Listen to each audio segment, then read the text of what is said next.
सभी की तरह प्रिया भी एक होनहार और बुद्धिमान छात्रा थी। अपने विद्यालय के सभी आयोजनों में खुशी खुशी वह प्रतिभाग करती थी, परंतु कुछ दिनों से हर सुबह विद्यालय देर से आने की वजह से उसे सजा मिलती और धीरे धीरे कारण न बताने की वजह से सजा सख्त होती गई।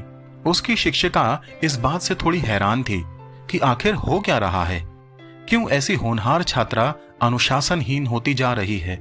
शिक्षिका ने इसका पता लगाने की ठान ली और प्रिया की सहायता करनी चाहिए। परंतु अचानक प्रिया प्रतिदिन सही समय पर विद्यालय आने लगी और इस बात से उसकी शिक्षिका को अत्यंत खुशी हुई। पर वह जानना चाहती थी कि प्रिया के साथ क्या चल रहा था।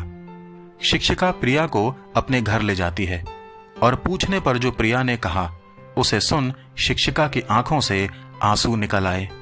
प्रिया ने बताया कि बहुत दिनों से मेरी माँ की तबीयत ठीक नहीं थी, जिसके कारण सुबह उठकर मुझे घर का सारा काम करना पड़ता था, खाना बनाना पड़ता था, साथ ही माँ को दवा भी देनी पड़ती थी और इसी कारण विद्यालय आने में देर हो जाती थी।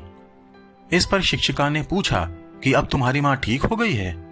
प्रिया ने कहा, नहीं, अब वह इस दुनिया में नहीं रही और इसलिए मैं विद्यालय ठीक समय पर आ जाती हूँ, क्योंकि अब प्रति सुबह कुछ जिम्मेदारी नहीं बची। मित्रों, हम अक्सर दूसरे के हालात को समझ नहीं पाते हैं और उसकी वजह से उनके प्रति हमारा व्यवहार बिगड़ सकता है।